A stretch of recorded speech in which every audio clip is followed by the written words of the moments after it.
You're listening live to Rightside Radio with Phil Williams. It's hard to go wrong when you're on the right side.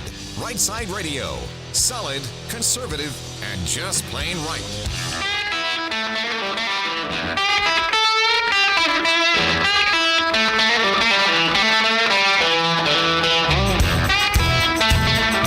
Alabama's syndicated news talk leader, Rightside Radio. Phil Williams here live in the Rightside studios. Man, we got the local, the state, the national, covering down on all the issues. And like that dude just said, yeah, solid, conservative, and just plain right. Well, it is Tuesday, March 28th. Tuesday, March 28th, spring weather.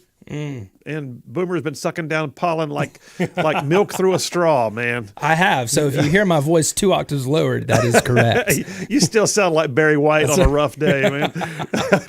You can go sleep that one off, dude. All right, man. You doing good, though? Yeah, doing good. Like you said, beautiful day, ready to dive in. All right, we'll dive right in here in a minute. Hey, listen, at 3 o'clock today, somebody who many of you may have heard on the radio in the past is going to be with us. Matt Murphy, who used to be down yonder in Birmingham on Cumulus morning shows. He is now the midday host at Super Talk 99.7 up at WTN in Nashville. And we got him on to come in and talk about being a Nashville DJ or Nashville talk show guy about the school shooting. And so we'll get some sort of firsthand perspective from covering the news in the same area where it happened. And that's coming up at 3 o'clock. Stay tuned for that one. And then this Triple Dipper has got some stuff in it, man. So hit it, Boomer. The Triple Dipper. 3 stories you've got to know. That's right, the Triple Dipper. 3 stories, 3 themes, if you will, that you have got to know as we run today's show. So number 1, I'm not going to give it a cute or euphemistic name. I'm just going to call this one the Nashville school shooting. I'm not going to try and, put a little glib name on it because there ain't nothing glib about it. So the Nashville school shooting, we're gonna watch it or talk through it. And dissect it. And Boomer and I just watched the body cam footage a few minutes ago of the officers who literally ran into the building and began clearing rooms. And they, I can just tell you, I've gone through a little bit of training, and I've cleared a few buildings, and they did an excellent job, and that shooter was taken out in short order. So yeah, we're going to talk about the Nashville school shooting, all of the things surrounding it, and what it means going forward. Number 1 of the Triple Dipper, and then number 2 of the Triple Dipper. I'll switch gears. We'll go into climate hypocrisy. Yeah. So yeah, have you heard? It's the usual. You can't have a gas stove, but they can fly their private jets. Come on, really? All right, so we're going to talk about that and just label number 2 of the Triple Dipper, the climate hypocrisy. There's that one. And then number 3, you know what I thought? There's going to be some heavy stuff and some irritating stuff in today's show content. I'm into the show on good news. We're gonna take time at the end to celebrate some things that have happened. We're going to talk about good news stories like people supporting one another, standing by each other, doing good things for each other. So, yeah, we're going to end the show on a high note. Stay with us for that one. Number 3 of the Triple Dipper, I'm just calling it spreading the good news. All right, let me jump over to my comments, though. And my opening monologue today, I'm just going to start off with a question. Do rules really matter? That's a real question, by the way. Do rules really matter? Now, I get that there's low-level rules in life that don't change culture or affect others if they're not followed. Can bad things happen with little rules that aren't followed? Well, I believe so. When I was growing up, one of the rules that I had to live by was I had to make my bed in the morning. It was just a rule. Now, none of my friends at school were negatively affected if I broke that rule. The neighborhood we lived in did not spiral into urban decay if I broke that rule. But it was a rule in our house.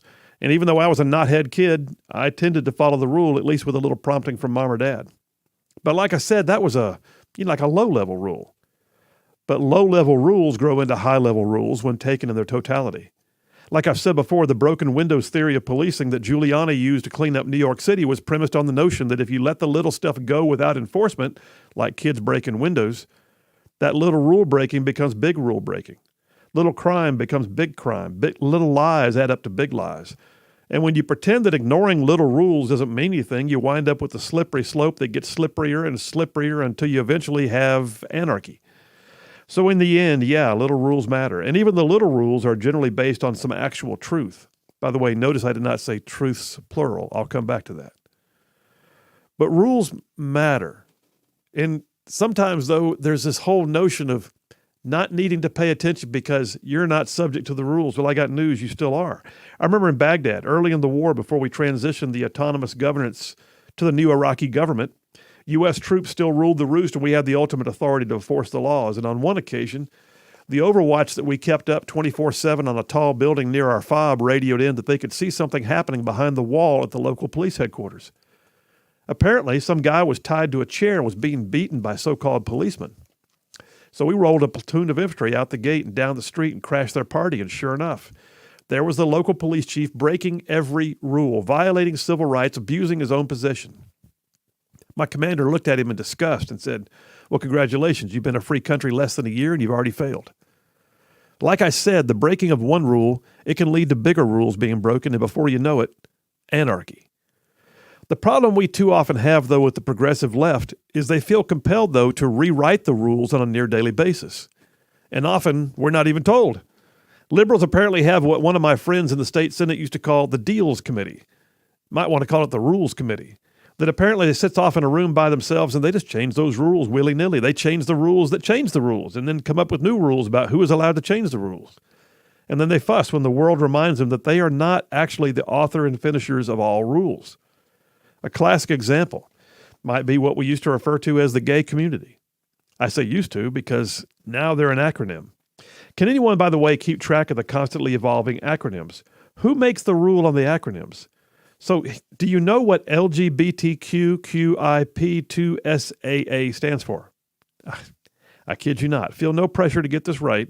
I had to look it up myself, and one of the main websites that supports the alternative lifestyles encompassed by the super acronym actually says that sexual orientations are constantly evolving. Okay, there's an admission. Even they don't know what the next part of the acronym will be. It's the latest version, and allegedly it stands for, I'll say it again, LGBTQQIP2SAA, stands for lesbian, gay, bisexual, transgender, queer, questioning, intersex, pansexual, two-spirit, androgynous, and asexual. Who exactly is on the acronym committee?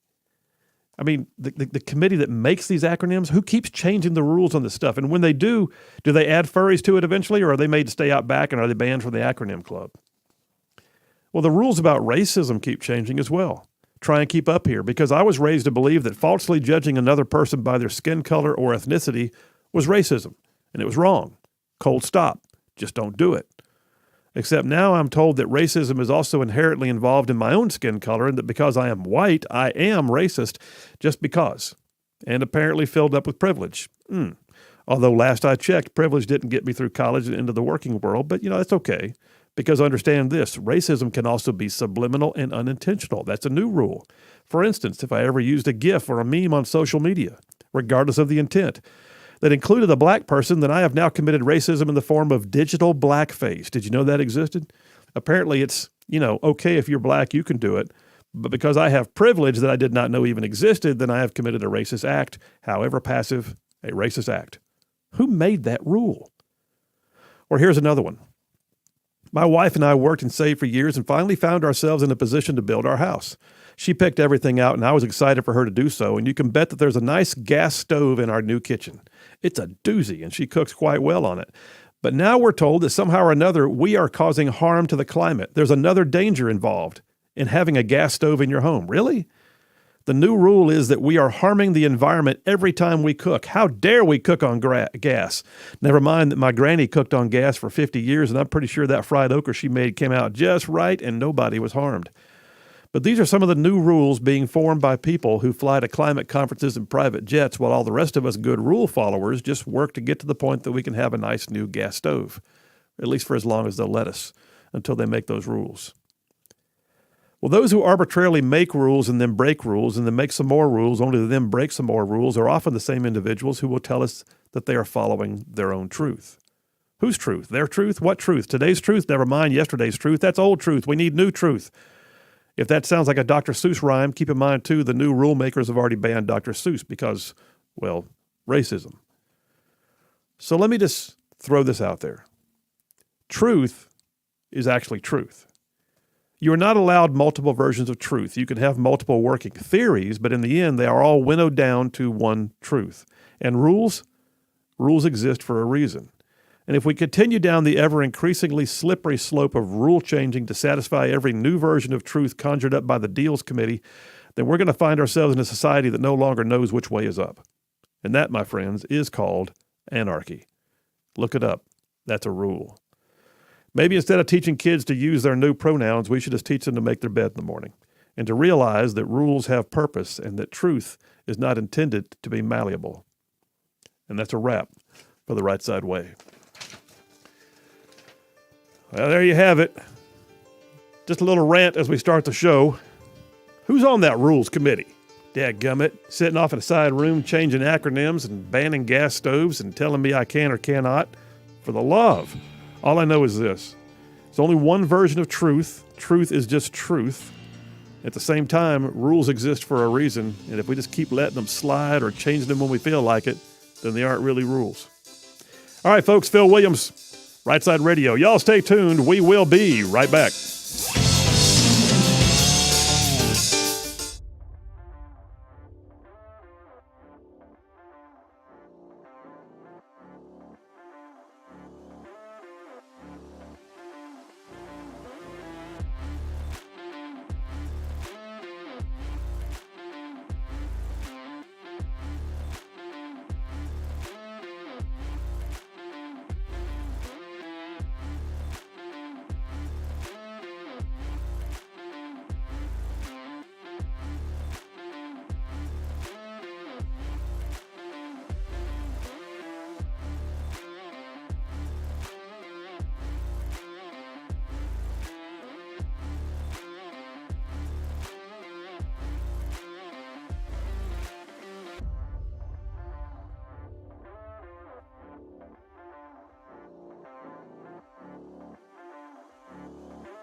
And we are back. Phil Williams, Rightside Radio. Solid and conservative and just plain right. Saving the world one soundbite at a time. Boomer, let me ask you something, man. I know you've been in contact with folks up there in Nashville, where you guys spent I have. many years. You were up there for, 18 years? And Yeah. half of those you and the lovely McQueen married and setting up home up there and had your kids up there and coached a lot of kids up there. Both of you did, I guess. Yes. And this school where the shooting took place, my recollection from yesterday is that there were kids that you coached that were from that school, and you've even been to that school. Yes, I've had kids that used to go to that school, and the gym that I actually used to coach at in Nashville, I believe one of the victims used to participate in the gym that I was at. I never coached her personally, but I had friends that did. Yeah, wow. Any other connections or thoughts? I mean, is this There was another friend of mine, one of the adults that were one of the victims. Yeah. It was a connection there as well. That was actually their nanny. Oh, really? Oh my gosh. It's crazy. It hits so close to home for me, but not just me. So many people, because it just feels like it's getting closer. But then in the grand scheme of things, it's like really, what's going on? Yeah. Is this a school that you would have sent your kids to had they still been up there, or were we all thinking about it? Well, we would have been at one particular time. It was close to where we lived, but not close enough to where we would have actually sent our kids. Yeah. Although you used to drive 45 minutes to work. Let's be honest. Yeah, it was right outside of the Nashville. I mean, it's in Nashville, but right outside the city, and when we call the Green Hills area, it's closer to there. Yeah, beautiful area too. Beautiful area. I mean, one of those areas that you would never think that something like this would happen. So yeah, well, there's that. But then when have we? I mean, is there? I haven't seen rhyme or reason on any of these targets. I mean, you got Michigan State University, you got Uvalde, which is in rural Texas. Yeah. You got the one yesterday is in Green Hills area of Nashville, a very affluent, beautiful suburb area.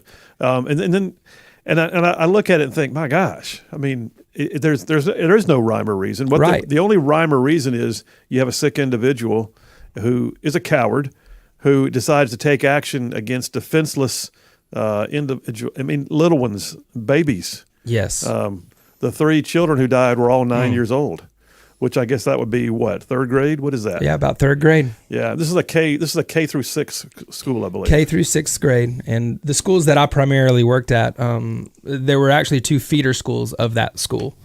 That was devastating. Well, I mean, we're gonna unpack this thing, but I tell you what, folks, and we'll talk about it more. But I said earlier, Boomer and I sat here. Usually, I'm highlighting notes and getting some last minute stuff ready and polishing up my monologue or whatever. No, we sat here and watched the body cam footage, which was released a little while ago. Yes, those guys are the heat. I am so thankful for them, and I know all those parents are as well. I mean, they did not hesitate 1 second. Yeah. They just went in. You could watch them too, man. You can tell they'd had the training, and I don't know if all of them had the training, but the ones who did certainly took charge, and you could hear them. They were literally shoot, move, and communicate is what they did. Shoot, move, and communicate. Right. Constant clearing, constant talking to each other, checking their back, and doing the things. I didn't see anybody sweeping each other with weapons. And they would clear a room, realize there's a closet door, clear the closet, and then call clear and move to the next room. And then when they heard the gunshots on that body cam, they took off. They were on the run to where. And by the way, what we learned today too, and I'll talk about it more as I really dig into the details here, is that what we understand is that the shooter was actually upstairs shooting down at police vehicles as they were arriving. So the police were taking fire, but they still went in ASAP. They didn't pause. They didn't hesitate.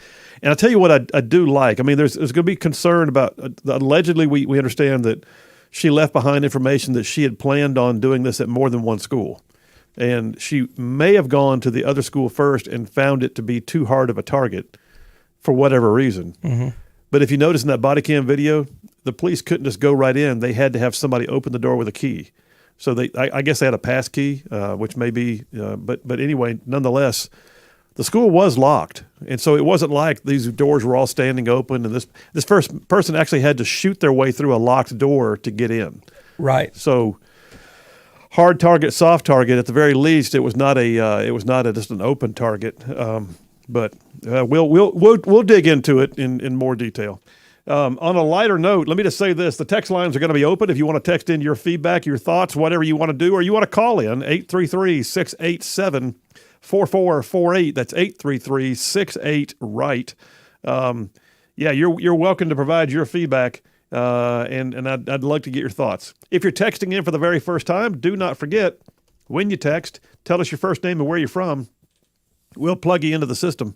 In fact, all you have to do the very first time you text it, 833-68-RIGHT, is text in the word Rightside, and you'll get an automatic message back that says, hey, you Rightside ruffian, thanks very much.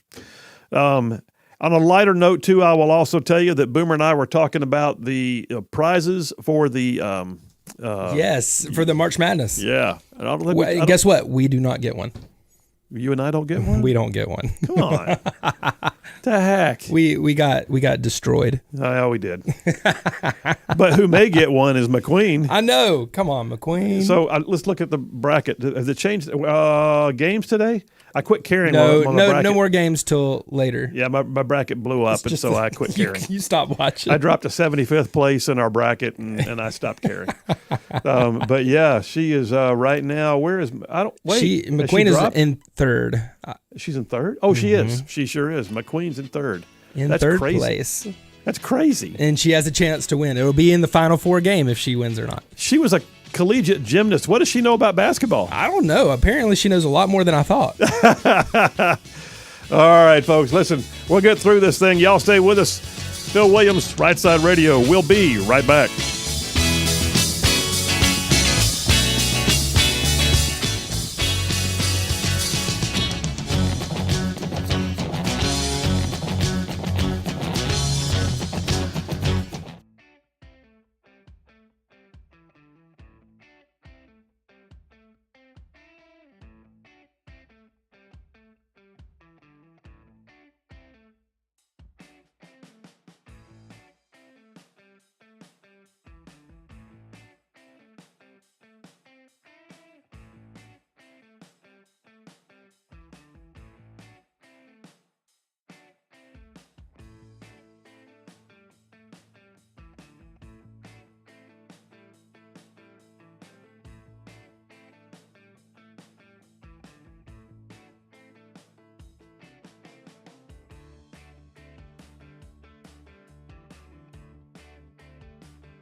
And we are back. Phil Williams, Rightside Radio, solid and conservative and just plain right, covering down on some major ground across the northern half of the most beautiful state in the nation. That would be Alabama.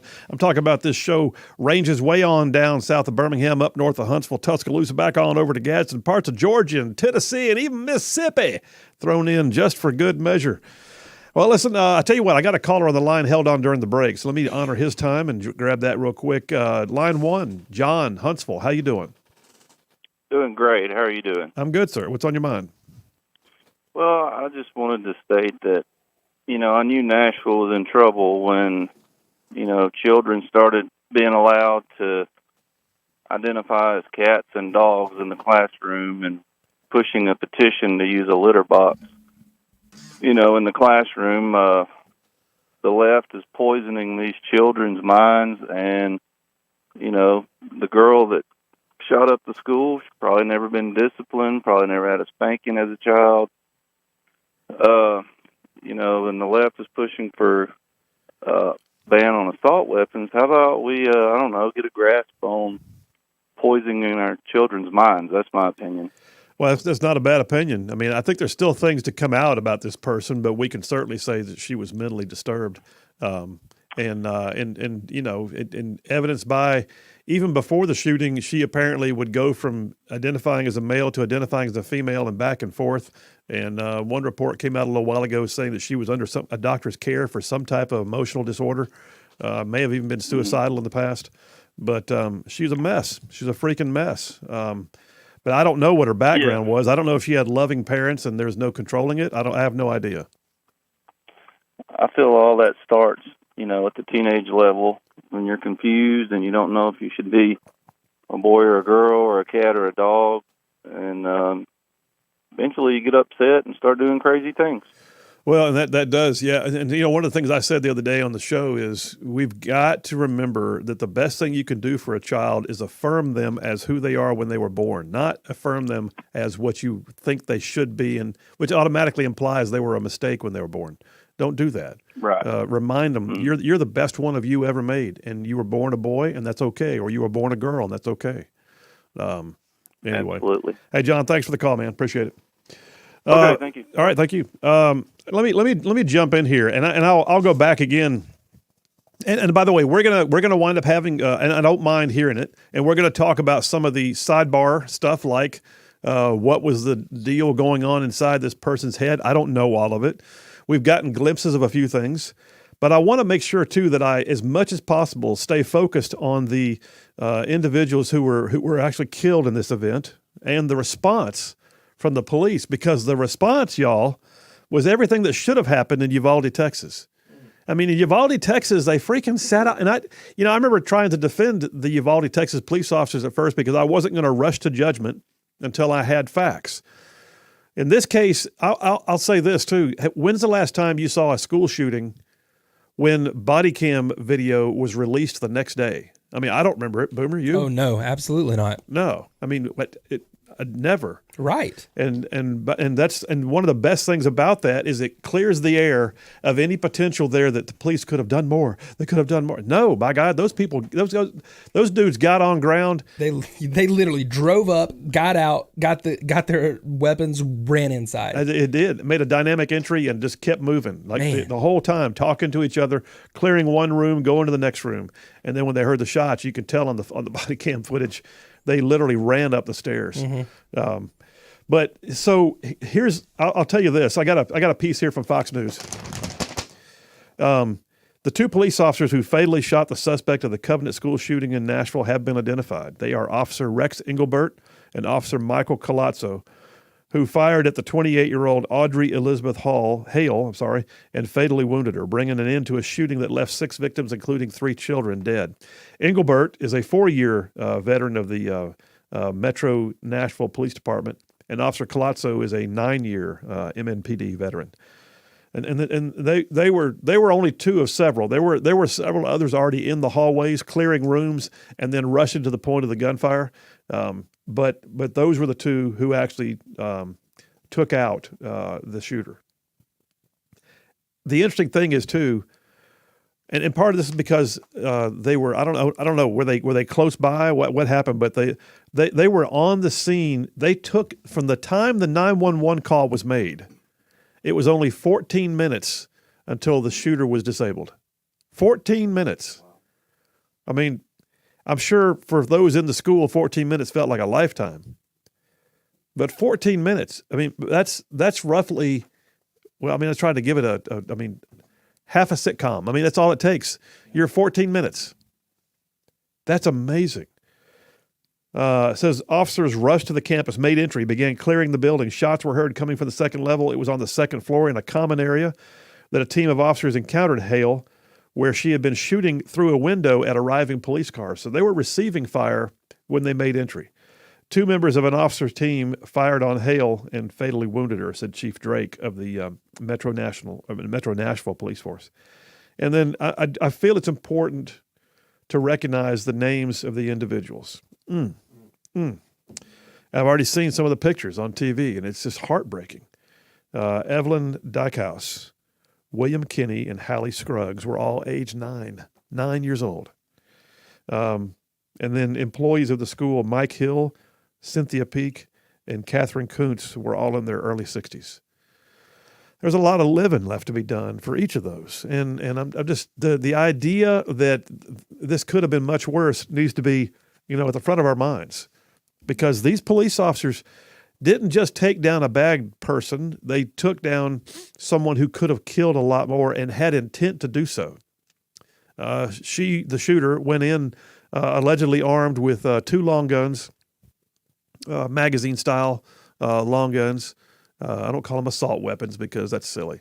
They're magazine-fed long guns and a sidearm. She had a pistol, and then police have already been to her house, or her apartment, or wherever she lived, and they've already discovered apparently 2 more shotguns. One was a sawed-off shotgun, and they found writings belonging to Hale in a nearby vehicle. So they found her car.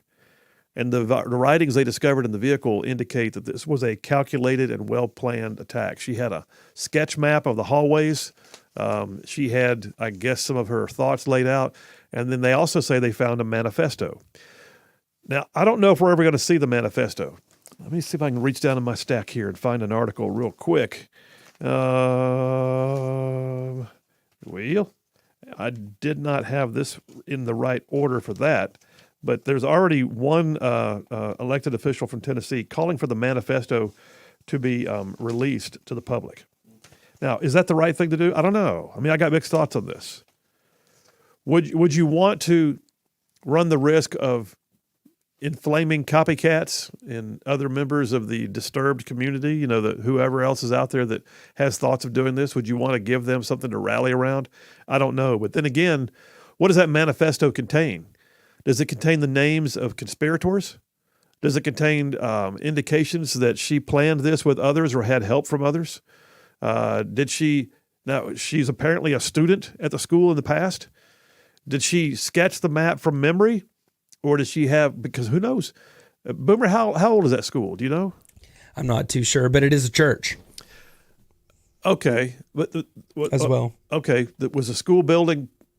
Part of it was I believe it's a church with the school attached to it, and they started doing the school with it. So the buildings they were in were a dedicated school building, though? Yes. Okay. That's what I was trying to get to. I mean, so my point is, was the school the same as the one she went to 10 years ago, or has there been new construction and she got somebody else to draw her a map? I don't know. What are we going to find out? That could be in that manifesto. So who is this person? And, oh, by the way, you've probably already heard by now. We'll talk about it at some point. It's kind of a sidebar. But the person, the shooter, is a female, biological female, named Audrey Hale, 28 years old, believed to be a former student at the same school. And she shot through a locked door around 10:13 a.m. to gain entry to the school, it says here in the article I've got from Fox. 2 assault rifles. Oh, I said it. I didn't mean to say that. I hate it when I read, and I hate that term. That's not a legit. Okay, anyway. All right. 2 magazine-fed long guns. How about that? And a handgun. She lives just about 3 miles away. Her LinkedIn profile says that she was in some way a graphic designer who designed logos for businesses. She graduated from an art school with a degree in illustration and graphic design just last year. So, but at the same time, we're also beginning to hear more and more that her being a disturbed individual is not news. It's just not news. And then President Biden came out, which, the shooting was you can still smell the smell of gunpowder in the air, I'm sure, when he came out to make comments. By the way, he could not get to a microphone for about a week on the East Palestine, Ohio train derailment, but he was out there calling for gun control within a matter of moments. And it was awkward and it was weird, and I'll tell you about it when we get back from the break. So y'all stay tuned. We'll keep breaking this thing down. And then top of the hour, Matt Murphy, who used to host formerly in Birmingham at Talk 99.5, he's now a Nashville guy at Super Talk 99.7. We'll get his perspective first out the gate at 3 o'clock. Y'all stay tuned. We will be right back.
And we are back. Phil Williams, Right Side Radio. Solid conservative, just plain right. Making it cool to be a conservative. Hey, so President Biden came out right away. I mean, like I said, he didn't even delay. There was no hesitation. Now, he apparently was already scheduled for some other type of presentation, and he had a room full of parents and kids there to celebrate something, I don't know, National Donut Day, I don't know. But the president came out, and it was weird, and it was awkward. I mean, sometimes I just think he's an awkward individual. Like I would think that by now he's probably developed his social skills, all these years of being a retail politician. But it was weird and it was awkward. Now, on the one hand, I find it offensive. On the other, I think maybe he just didn't know what to do. I mean, I'm not trying to give the guy props here, but maybe he just didn't know what to do. I mean, dude comes out. I can tell you're thinking, Boomer. What are you thinking? I get it. Maybe he didn't know what to do, but he's the president of the United States. President of the freaking United States. I mean, he goes through tough decisions every single day. Well, you think he does. Okay, we think he does. And he has to make calls like that every single day and talk to people every single day. We think he does. Like, he needs to show a little bit, maybe more respect. Well, your point's well taken. So if he didn't, great point. Okay, you know what? I'm done. I'm not protecting him. You're right. There's a bunch of schmutz is what it was. So, all right, so the bottom line is this. The president came out. He had a room full of people, and he began joking about ice cream. Okay, children just died. He knows he has to make some public comments. And in kind of a weird huckster kind of way, he goes, hey, I'm Joe Biden. I'm the husband of Jill Biden. Okay, and you're like, what's going on here? And I came because I heard there was ice cream. And I think what he's trying to do is play up to the kids. Still, you know what? Here's just a thought. Maybe you come out and go, hey, everybody, thank you all for being here. Listen, before we start with what you're here for, and I know this is a touchy subject, but I've got to address something. And I'd like you all to join me in a moment of silence to honor those. And then address the moment and say, okay, all right, listen, you guys are here for something else. So let me talk to you for a minute. And just move on. But no, he didn't do that. He came out and looked like the first thing out of his mouth was ice cream. And he's doing this kind of creepy smile. And anyway, and then he went straight to gun control.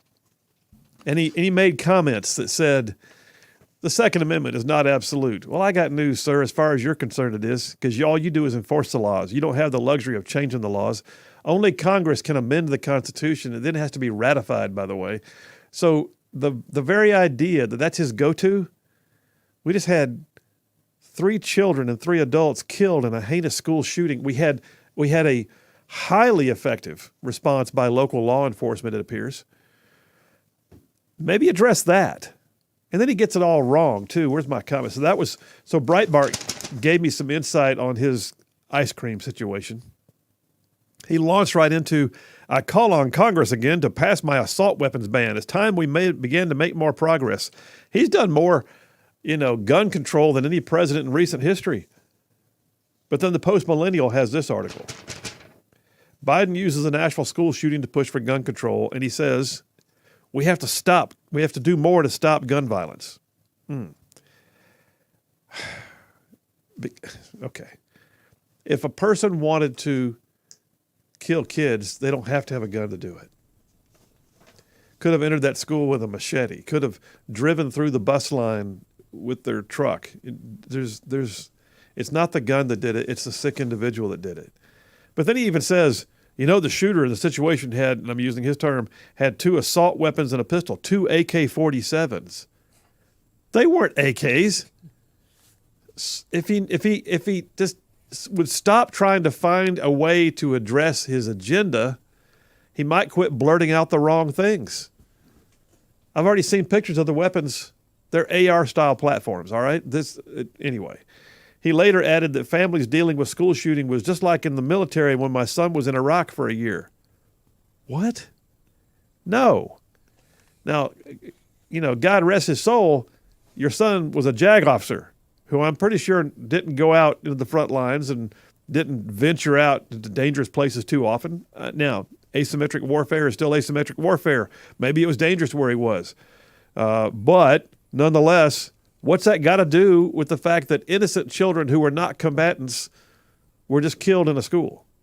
But he has this constant need to identify with his audience, and a lot of times he blows it. Well, townhall.com has an interesting piece that I cannot help but recognize here. It says why the Nashville Christian school shooting is about to disappear from the news cycle. Yeah, so the author of this article says basically that anti-gun, and by the way, I forgot this part. Boomer, I don't know if you saw this, but at the first press briefing by the chief of police, post-shooting, at the first press briefing, about the time the police chief walked away from the microphone because they were done, anti-gun activist rushed over and grabbed the microphone and turned it into her own press conference, screaming about gun control and how that was so necessary. Yeah. Oh, I did not see that. Anti-gun activists hijacked a press conference on the incident earlier today. This was written yesterday. The Biden White House began pushing the usual talking points about banning so-called assault weapons, echoed by their allies on the gun control issue. There's a manifesto. There's maps of potential targets. A hate crime cannot be ruled out. The lingering question will remain unresolved, since a transgender mass shooter is one story the media is going to likely avoid like the plague. So asked specifically at the press conference, the chief of police was asked if the shooter's so-called identity could have factored into the motive. The response, there is some theory to that. We're investigating all the leads. The weapons were legally obtained. There's no black market. There's no ghost guns. There was a legal purchase. Meanwhile, think about the last few shootings we have. The shooter at Michigan State and East High School in Uvalde were black. This one was transgender. The author says the shelf life on this heinous school shooting is not going to get past the week for reasons that we can already imagine. It doesn't fit the narrative. And I saw our friend Yaffe at WVN up in Huntsville. He tweeted out, he says, when there was a mass shooting at a gay nightclub, the media and the political leaders made a point to condemn violence against gays. When there was a shooting at a black church or in a grocery store in a mostly black neighborhood, they made a point to condemn violence against blacks. When there was a mass shooting in an Asian community, they made a point to condemn violence against Asians. We'll see now if they make a point to condemn violence against Christians.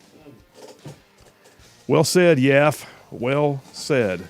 All right, listen, we're taking a break. We're coming right back. Matt Murphy from Super Talk 99.7 in Nashville is going to be on the air with us, giving us some localized perspective. You guys stay tuned. We will be right back.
You're listening live to Rightside Radio with Phil Williams. It's hard to go wrong when you're on the right side.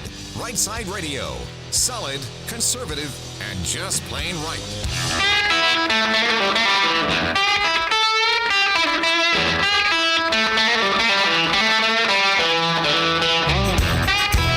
Alabama's syndicated news talk leader, Rightside Radio here. Phil Williams live in the Rightside studios, hour number 2, doing the local, the state, the national, sometimes the international, and all the issues. Like the dude just said, solid, conservative, and just plain right. Well, listen, we're going to the phones right now, bringing in somebody who's done radio for a lot of years, somebody who I've known a bit here and there, Matt Murphy, formerly with Birmingham's Talk 99.5. He is now the midday host at Super Talk 99.7 WTN up in Nashville.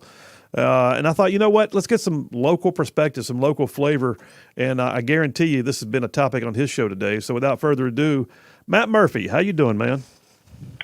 I'm great, Phil. Hope you are, and hope the entire North Alabama area is doing well. We're doing good, man. Appreciate you, and thanks for making some time today. So, topic at hand: the shooting there at Covenant Christian School. What's the? I mean, I can imagine what the local perspective is, but what can you bring to the discussion here about things you've seen or heard in your area?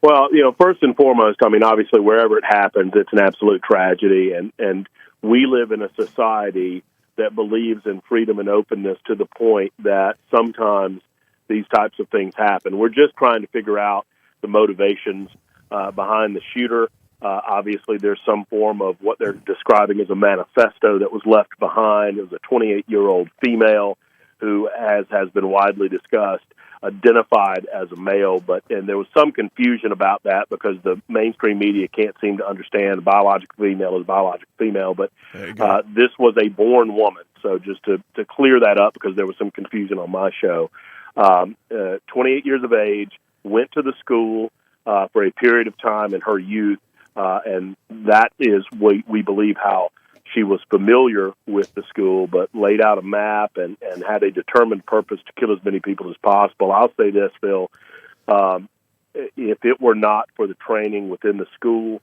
that they've done over the years regarding active shooter type situations, a lot, I mean, obviously every soul is precious, and 6 individuals, 3 young children and 3 adults, that is a horrific tragedy, but it could have been so much worse. Oh, yeah. I spoke with and am friends with a gentleman by the name of Brink Fiddler, who runs a company called Defense Systems. He was with the Metro Nashville Police Department for 18 years, and now it is his goal in life to fortify schools, churches, and other places where people congregate in an effort to try to help them understand what to do in the unlikely event that they find themselves in a situation like this. And thankfully, that Covenant group had taken his training, utilized it to their advantage, and I believe that tens, if not more, children were not saved. I mean, there were almost 200 kids, I think, that went to that school, some 40-plus staff members, and it could have been so much more worse. I would also like to give kudos to the Metro Nashville Police Department. Yeah, absolutely. Their training is fantastic, Phil, and if you see the video, I don't know of anyone that's watched it that has not gotten emotional. I get emotional just thinking about it. Yeah. Police officers responding to the scene, not knowing what they're going into. They start clearing rooms because there's no active threat at the time that they get to the scene, but as soon as they hear gunshots, they stop what they're doing and they rush to the gunshots and they descend upon the perpetrator and stop the shooting right there. Hey, let me ask you too, Matt. I mean, you bring up a great point. Something. I mean, I kind of introed this topic before you got on, and so some of those details my audience has heard. But one thing that we hadn't discussed yet, you bring up a great point, is schools doing training themselves, not the police officers who definitely had training. You could tell by the way they were shooting, moving, and communicating. But the reality is, the school itself had gone through its lockdown procedures, and I think you told me off the air too that students wouldn't even come out of the rooms when the police were calling them, giving them the all clear, because they've been trained, don't open the door. The young people and the teachers of that school need to be applauded and treated for the heroic actions that they committed on yesterday. I mean, here's the thing. The young people and the teachers were in their rooms. They barricaded themselves. They went to what is called the hot corner.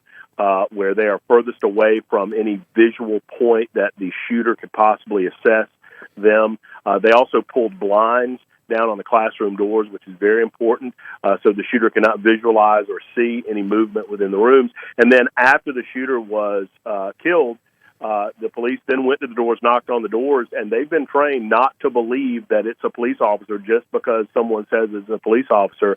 And I was told by a Metro Nashville police officer who was on the scene yesterday that they had to shotgun breach multiple classrooms as a result of the kids refusing to come to the door. And that is to the training that those kids received and the teachers received. I mean, it is frightening that the cops had to do that, but at the same time, that's the right way that it should be done to prevent the unlikely scenario that one of the shooters would pretend to be a police officer. So, I mean, it's to their training, too. I don't know if you remember this or not, Matt, but during your time in Birmingham, and I think it was in the post-Sandy Hook shooting time frame, in the state legislature in Alabama, back when I was still in the state Senate, we actually passed legislation to require certain things. Like, for instance, every school has to have its floor plan on file with the sheriff's department of their county. And those kind of things had to be put in place to make sure that a first responder team has immediate access to, in case there's a barricaded situation or an active shooter that they have to, go in and lay siege on they have the actual ability to know the layout of the school. Plus they do off hours drills through local schools to get familiarized themselves too. There's a lot of prep that goes into this. And some of the things, Phil, that my man Brink Fiddler teaches about on a day-to-day basis, some easy things that schools can do in exterior opening doors. I understand that schools don't design their buildings that way because doors opening into hallways is kind of cumbersome, but exterior opening doors prevents the ability for a shooter to breach a doorway.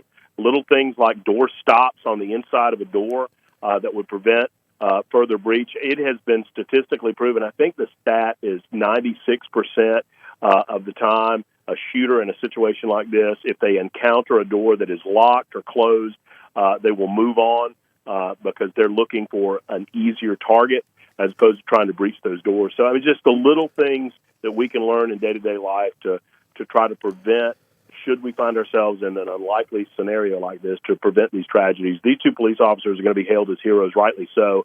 The teachers in that school ought to be hailed as heroes as well for their actions, too. Hey, listen, man, let me ask you something. So around the nation, we got some communities where defund the police has left them scrambling for cover. And then we've got, what I would consider to be softer targets in the broad community sense because of that. Nashville, they look like nothing but shining knights right now in the wake of this particular incident. But what's the mood been up there? Has the police had the continued support of the community and community leadership, or has there been a struggle with them as there has been in other places? No, sadly, Phil, as you might expect, in a city as big as Nashville, they went through it like so many other metro departments, went through it. They saw a decline in their ranks. I think they're about 300 short right now within the departments. They're overworked. They're overtaxed. And unfortunately, they're underpraised. And I took the opportunity on my show today to remind my listeners, and I know most of them already know this, they hear it from me, and I'm sure your listeners hear it from you all the time. Praise a police officer. Take a moment to thank them when they're doing things right. We so often criticize them only when one or two of the bad apples do something wrong. We need to praise these guys and reinforce in every community in America that these are the good guys. These are not the bad guys because one or two every so often do something that presents themselves in a bad light. But thankfully, the community is coming out in praise and support of the actions of the Metro Police Department, and hopefully we'll be able to turn a corner and get more individuals in the academy and more good young men and women who want to serve their community joining the ranks of the Metro Nashville Police Department. Man, I agree with that. And listen, I tell you what, one other thing that I saw in the wake of this that I really appreciate, first of all, the police chief and other local leaders, they were out front pretty quick. And then on top of that, they released the body cam footage within 24 hours. I have never seen that happen before. But by releasing that body cam footage not only shows that their folks were on time, in the right place, doing the right things, it removes doubt in that regard. It also gives us, reason to hope that kind of response can happen every time if they do it right. Well, that's right. And one of the comments that I that I heard personally from one of the police officers who arrived a little after the initial arriving officers on the scene yesterday. I asked him directly, I said, man, you guys got there in less than 14 minutes. And he immediately cut in, Phil, and said, we got there 14 minutes too late. They understand how time-sensitive these situations are, and they take it very personally.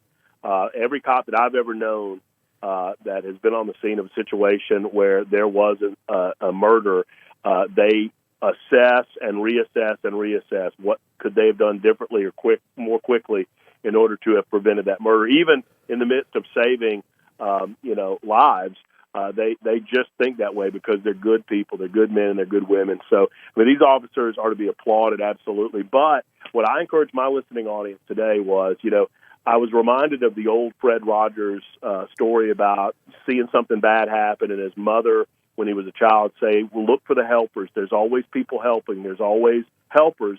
And what I say on my show, Phil, is don't just look for the helpers, be the helper. Absolutely, man. Engage in a way where you become the first responder, because sadly, as good as our police officers are, they can't be everywhere. Yeah. And we need to be prepared in this dangerous world. And I'll say one more thing, and I don't want to get off on a tangent here, but I watched as national news media completely mischaracterized and miscommunicated several pieces of legislation that came through the Tennessee legislature. And you being a part of that in Alabama, you know how they do. They take something and they twist it and they turn it into something that it wasn't. Yeah. And sadly, the mainstream media has misreported a couple of pieces of legislation involving transgender people that I believe eventually it will come out that this person believed that there were certain things in Tennessee that were not so. And you take those seeds of misinformation and you implant them in someone that's already mentally deranged, and sadly, this could be the result. Well, you hit on my last question. I was going to go there because I know you've been tracking Tennessee legislation far deeper than I do down here in Alabama. But that was my point. Was I can see the tension. I don't deep dive into it, but I knew what it was about, and I could not help but wonder: are we going to see that manifesto? I know that one of your congressmen has already called for the manifesto to be released. I don't know if we will, because it may contain other items that are sensitive to the investigation. But nonetheless, I think we're going to find. I agree with you. I think we're going to find that political tension stoked by the mainstream media and by those who would try to control the narrative for their own purposes. I think we're going to find out that played in a big way. In fact, that was probably the impetus for doing this. Well, and just two things for the edification of the audience. There were two pieces of legislation that passed the General Assembly this year. One was to prevent underage children from attending adult-oriented, sexually themed cabaret shows, to include drag shows. That was it. Right. It was if you're underage, you can't go to these things. It didn't ban drag shows. It didn't ban strip clubs. It didn't ban any of that. It just said underage people can't go. That's number one. Number two, there was a piece of legislation passed that prevented any medical facility in Tennessee operating on or presenting permanent life-altering medication or surgery prior to the age of majority, which is 18 in this case, in regard to transgender surgeries. That's it. If you're an adult, you can do what you want to do. But if you're a 15-year-old child, we're not going to do something that's permanent and life-altering. These are the two bills that have been totally mischaracterized by the leftist mainstream media that I think, because of that mischaracterization, could lead some to believe that there's some attack on trans people going on in the state of Tennessee. God forbid anybody believe that and do something like this, but that type of misinformation can lead to things like this in the right minds. Well, brother, I appreciate you spending the time with us. We are out of time right now, but as things develop, maybe I'll holler at you again, and if we can do anything for you down here, you let us know, all right? Absolutely. Same up here, Phil. Thank you so much. All right, thank you.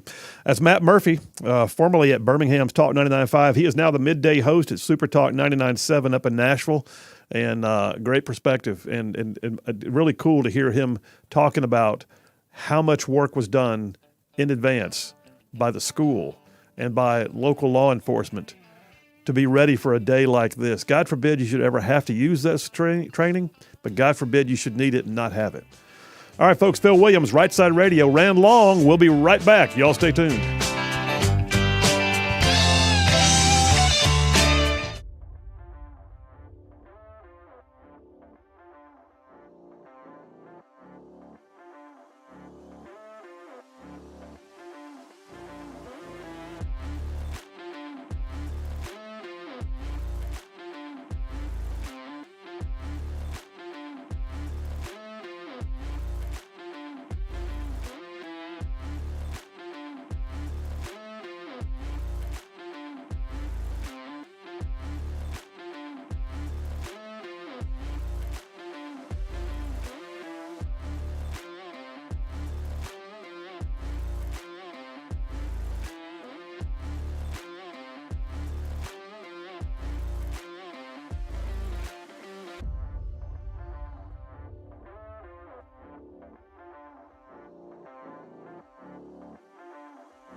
We are back. Phil Williams, Rightside Radio. Solid, conservative, and just plain right. Listen, I got to tell you, we got a ton of text messages that all came flooding in. I'm sitting here, true confession, I looked at Boomer and I said, nobody's texting in today, man. What's the deal? And he looked at me and goes, I think you need to refresh your screen. Ba-bam! They all came flooding in. So anyway, I see all your texts. I'll get to a few of them right now. By the way, Boomer, McQueen texted in. McQueen texted in. So with your croakiness, do you want to read her text or you want me to? It's your McQueen. It is my McQueen. I can try. You can help. Actually, you know what? I'll let you do it because I'm gonna cough it up. I don't know what you're gonna cough up. I don't want to know what you're coughing up. All right, I tell you what. Okay, McQueen. She texted in and says, the school shooting just breaks my heart. I'm sad, heartbroken, at a loss for words, yet furious and angry at the same time. These events used to be 1 out of a million, and now they happen too frequently. Culture has become numb to them.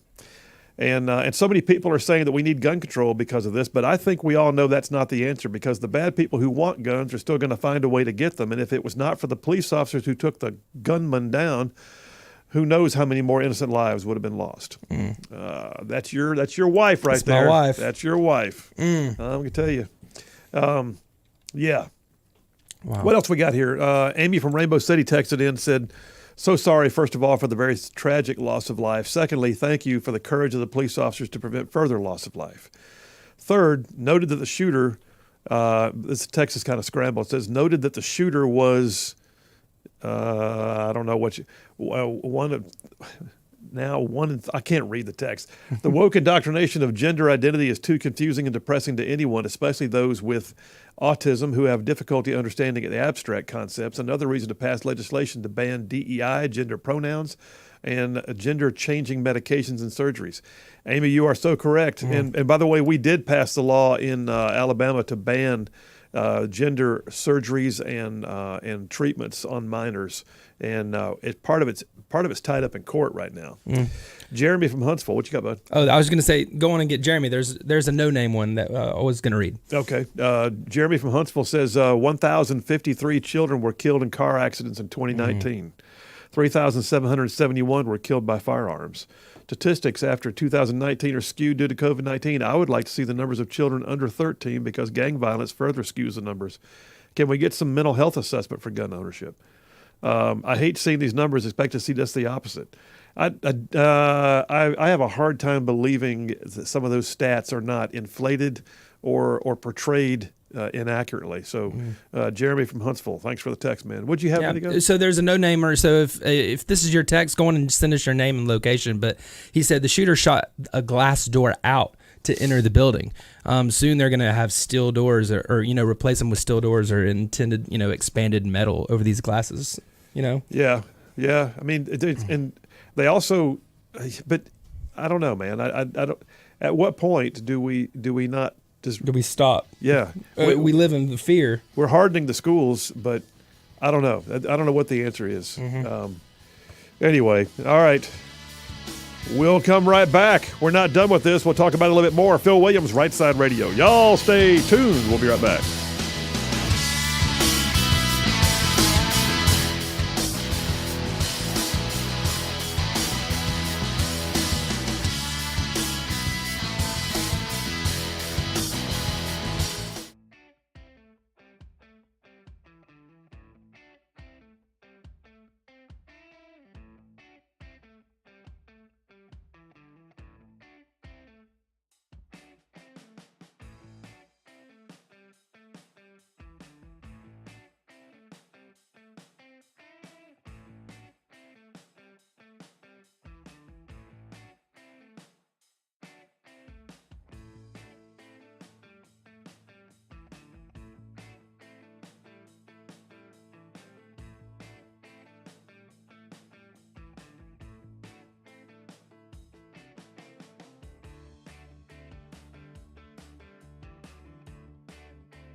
right, we are back. Phil Williams, Right Side Radio, solid and conservative and just plain right, covering down on some major ground across the northern half of the most beautiful state in the nation. That would be Alabama. I'm talking about this show goes way on down south of Birmingham, up north of Huntsville, Tuscaloosa, back to Gadsden, parts of Georgia, Tennessee, Mississippi, thrown in just for good measure. Chris from Huntsville just texted in, says, can we not put the teachers through firearms training and let them carry, if not a firearm, then at least a non-lethal weapon so way they can fight back? And I'll be honest with you, we do have those opportunities. Schools are allowed to, and my recollection was the legislation was there's allowed to be like a firearm managed by, I think, the principal who has to have training, and it has to be, under lock and key, but it can be accessed. That's not going to help a teacher in a classroom at the far end of the hallway per se, but there are some thoughts on that. You got something? Well, that's kind of what I was about to say, is just like what you were just talking about, and having the teachers with it. I don't know. You can't force somebody to learn how to shoot or anything. I mean, anybody who's ever handled firearms with any kind of proficiency knows that there are also many people who don't want to handle a firearm. Oh. They're freaked out by it, or they just have an aversion to it in some way. So I don't think you're going to find a way to arm all teachers, and teachers didn't sign up to necessarily be soldiers. Right. But what they were signed up to do is protect kids. And I really believe that Murphy made a good point a moment ago in that last segment. Yes. About the training that teachers need to go through. Schools need to have their responses down, and I know a lot of them do. But there's some who don't. There's some who don't take it that kind of serious. And if you look at it kind of runs the gamut. I think I said earlier, I think we were on the air when I said this, that if you look at the school shootings in recent history, they're all across the board in the kind of places that they're at. Uvalde, Texas, is a rural school, and you've got Michigan State University. It's a university campus. Then you've got a very upscale suburban neighborhood in Nashville yesterday. So anyway, all across the board. Got a new texter, Tim from Warrior. He says build a wall around the schools and the border. Not a bad point. The walls around the school. That's a thought. A lot of them have fencing. I don't know how much that would actually keep somebody out who really wanted to get in, but and truth be told, you can harden a facility and it will deter some, but those who truly want to make something happen, they'll find a workaround. There's always going to be a workaround. Always a workaround, just like the gun control thing. You're going to put gun control in, but if I wanted a weapon, I could find a weapon. Yeah, no doubt. Some kind of weapon. And I'm not even connected. Yeah, exactly. You could find something. Brandy from Athens says, how about we focus on mental health instead? I guess she means instead of gun control. Susan from Elkmont says, Daily Wire had an article yesterday asking if the shooter was triggered by the group Stop Transgenocide, calling for a day of vengeance. That's an article that I've got here. I'll tell you what, I'll grab that real quick. I've got that here in my stack. I was going to pull that out here in just a moment. So, Susan, thank you for the heads up. Yeah, I've got, that's not the one I'm looking for. Hang on a second. Go back into my stack and pull the one up. There it is. Yep, Daily Wire. Trans activists called for a day of vengeance before the Nashville shooting. And I believe they named Nashville as one of the cities where they encouraged violence to take place. So, yeah, as a trans activist group that put out their call on social media for a day of vengeance. And it says the group is run in part by a former Democratic staffer for lawmakers in Virginia. The main Day of Vengeance event is scheduled to occur in D.C. at 11 a.m. this coming Saturday, when attendees are asked to show up masked at the Supreme Court. Justice Brett Kavanaugh is a particular target of LGBTQ activists and narrowly avoided an assassination attempt by a far-left activist last year. Other events will also occur on March 31st, according to promotional materials. That is also the Trans Day of Visibility. But organizers wrote, we need more than just visibility. Listen, this is. When's the last time you saw the Christian call for a day of vengeance? Or, for that matter, pick your group. The pro-life call for a day of vengeance. I mean, the most you're going to see is a day of prayer on the Washington Mall. How dare, by the way, where is the freaking FBI right now on the idea of trying to root out extremism in our society? When you've got a group that feels bold enough to go, because they're protected. It's the Trans Day of Vengeance.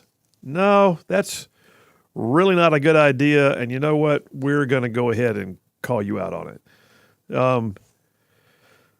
Just amazing. So what are my thoughts on that? Susan from Elkmont, I think, first of all, it's jackassery.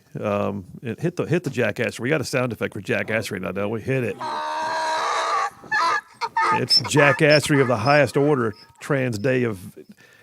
I don't imagine them being overly threatening, but then again, put a gun in anybody's hand or a mental disorder, and you can make things happen, unfortunately. And you calling for a day of vengeance is absolutely the opposite of what any civil society should be allowing. Daily Wire, though, also had another piece that caught my attention about the legacy media scrambling to identify the gender. Now, first of all, I was confused. I will admit. Is it a... what's the deal? Is this what do we got here? Is this a dude or a chick? Do we have a dude or do we have a chick? I don't know. It was a little confusing for a while. And I was not going to go with I will call them by their preferred pronouns. Screw that. They just killed all these kids. I don't do the whole pronoun thing anyway. You're born a he, you get to be he from me. You're born a she, you get to be a she from me. But all that to say, it was a little weird. Is this an Audrey or an Aiden? Well, mainstream media was really bothered because apparently some people got the story and misgendered the individual. Is that really your concern right now? Really? That's where you're going with this. Misgendering. How about dead naming? That would fit right now, wouldn't it? Line one, Steve from Tennessee. Steve, how you doing, buddy? Hey, man, you said almost exactly what I was going to say. I think I said this to you a long time ago, but the guy that never gets it wrong on misgendering somebody's the coroner. Oh, my gosh. And, you notice the chief of police hesitated on that video when somebody asked him if this person was trans or whatever. I think the man paused for a second because he really didn't, they had that millisecond of hesitation, like, I don't know how I should answer this. And he just came out and said I think it was a female, I believe is the way he said it. Yeah. So that's one thing. The coroner always gets it right. But I was going to say, I think the proper law enforcement term for this, I've never been in law enforcement, but I've had some friends that are and were. I believe it's called the roll-up. And I believe this person had to have shared what was coming down with the other folks. They need to roll up everybody that had anything to do with this and air it out, man, because it's like this, like you just said, having a day of any whatever that implies violence like this is totally unacceptable for anybody. And nobody should get a hall pass on that. That's my 2 cents. Perfectly said, Steve. You are right, man. I mean, you watch Antifa burning down buildings, getting a pass. You watch Transgender Day of Vengeance being advertised, they get a pass. I don't know what's in that manifesto that the shooter left behind. Maybe it names some names of co-conspirators, and I hope if that's the case, they go in there and just root them all out. But anyway, Steve, thanks for the call, buddy. Roger that. Thank you, sir. Thank you. I'll wrap up with this as we finish this whole thing out. This is not a time to call for gun control. Not a time at all. And President Biden comes out and says, we've got to do more for gun control. How about car control? How about, and I hate to say this, but like knife control? How about baseball bat control? When is it not the object and just on the person? Now, the other thing you got to watch, though, and here's this me opining. I don't have a news story in my hand, but I've been talking about progressives long enough to see where they're going to go with some things. And I'll tell you what we have to watch now is the person had mental health issues. Maybe red flag laws should have been in place, is what they're going to say. I guarantee you, somewhere in the next 12 to 24 hours, we're going to have one of the major networks talking about the imperative need for red flag laws so that those with mental illness can be identified in advance and prevent, because she purchased her guns legally, at least to the extent that we know. Most of them were purchased legally right there in the Nashville area. Okay, so she was being seen by a therapist or a doctor of some type, treated for some type of mental illness, we believe, but still purchased her guns lawfully. what does that mean to the narrative that we need red flag laws? We gotta control the flow here, man. So many red flags. Well, the red flags were with her. I mean, she was 28 years old. She's a grown woman. She's in the community. And by the way, red flag laws, who gets to decide what's a red flag?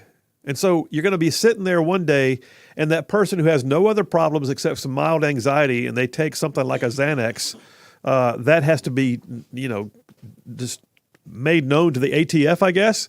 And now they don't get to own a firearm. Their Second Amendment rights go out the door with their Xanax prescription. Well, that's what you're gonna hear the call though. I'm waiting for it. I am watching. I suspect it's coming, and just wait and see. All right, I'll tell you what, Boomer, let's take the break about a minute earlier. We're going to switch gears. We're going to get off this for a bit, but you're welcome to keep texting in, calling in if you want to. I'll take those calls about this issue because it's a big one, and I don't mind covering down on some of those. You guys usually are spot on. So 833-687-4448. We'll be right back.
And we are back. Phil Williams, Right Side Radio, solid conservative, just plain right.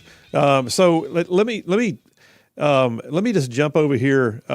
Amy from Rainbow City just sent me a text. Please address your thoughts in relation to the shooter having autism. I've never heard that the shooter had autism. And Amy, bottom line is I don't care.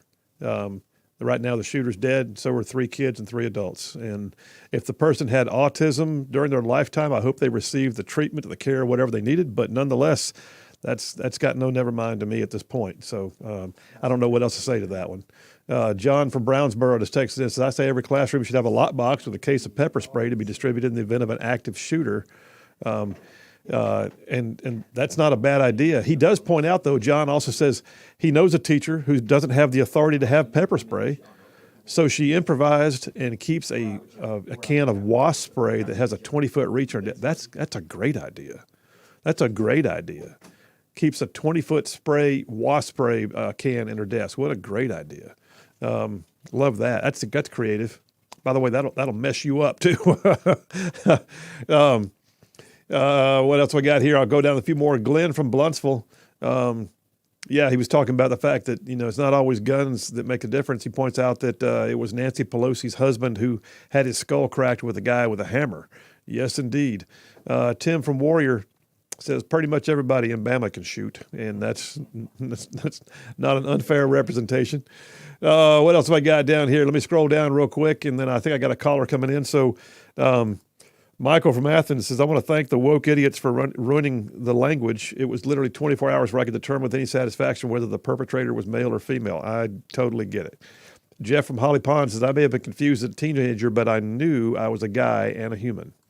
JT from Lacey Springs says, officer's response was blitzkrieg. It was shock and awe. And thank you, bud. Michael from Taft, Tennessee says, I'm willing to bet both the officers that shot that girl were had military training and possibly combat experience. I'm not going to be surprised. In fact, I was watching and the body cam video, and I was thinking the same thing, Michael, but I don't know that for a fact because law enforcement, they got some pretty legit training too. And then Brian from Huntsville says, for the victims, God holds them now. For the relatives and police that had to fire, please, Lord, give them support and solace. Great text, man. Thanks, Brian. I got a caller on line. Is that Sparky? Yeah, Sparky from Harvest. How you doing, buddy? Hey, great show, you and Boomer. I'm so impressed with those officers. Like you said, clearly some military background. There's an old military saying, to the sound of the guns.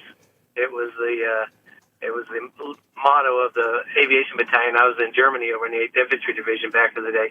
To the sound of the guns means bravely launching toward danger to get the job done. Fantastic. Hey, we don't have a gun control problem in this country. We have a crazy people problem.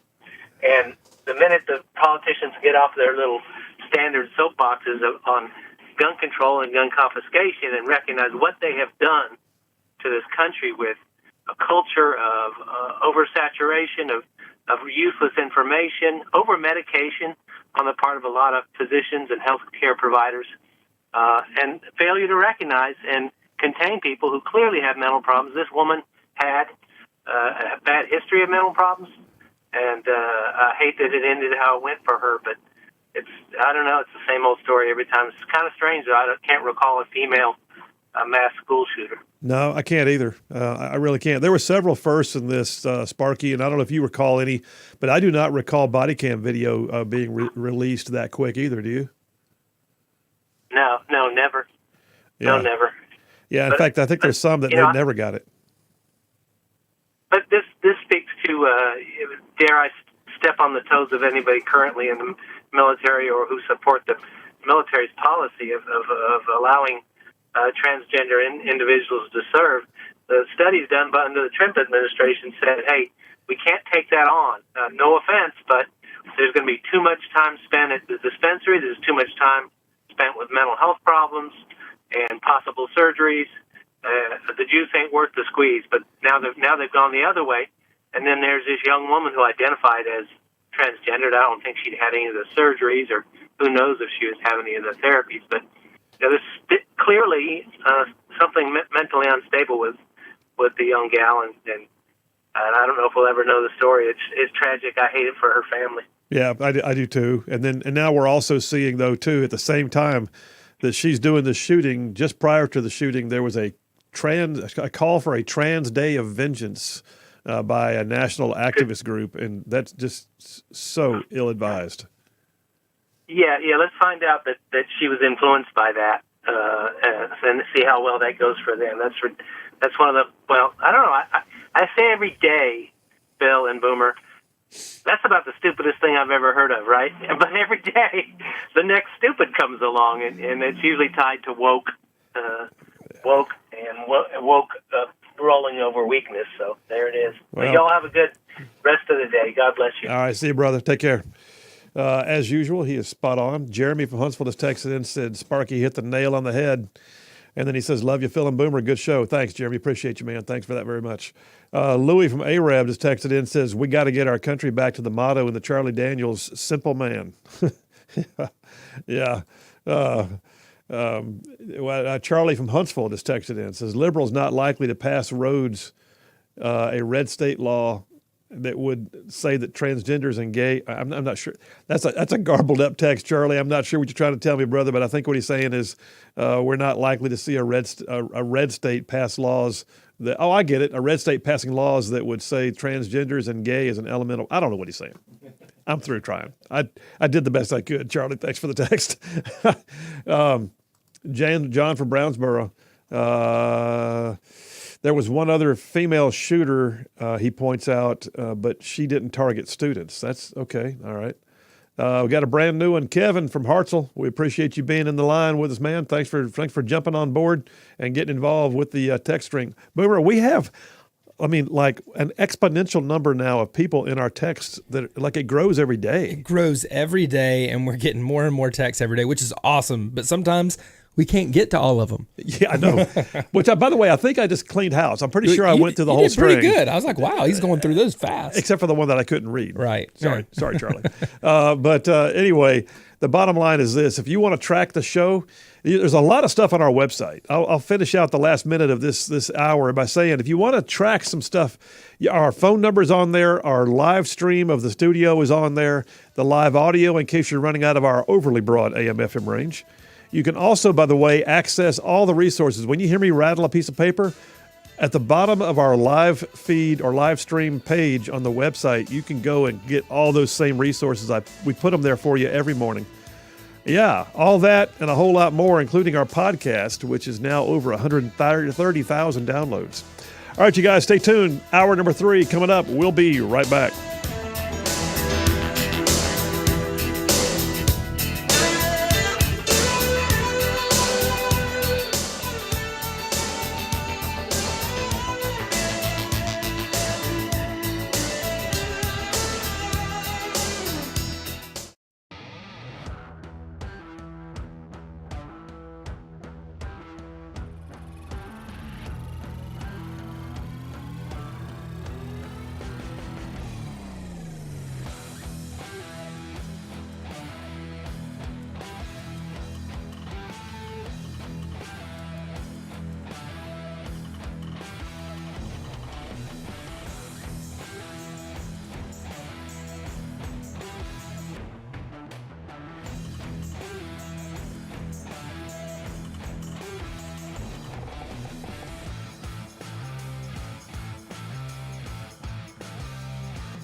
You're listening live to Rightside Radio with Phil Williams. It's hard to go wrong when you're on the right side. Rightside Radio. Solid, conservative, and just plain right.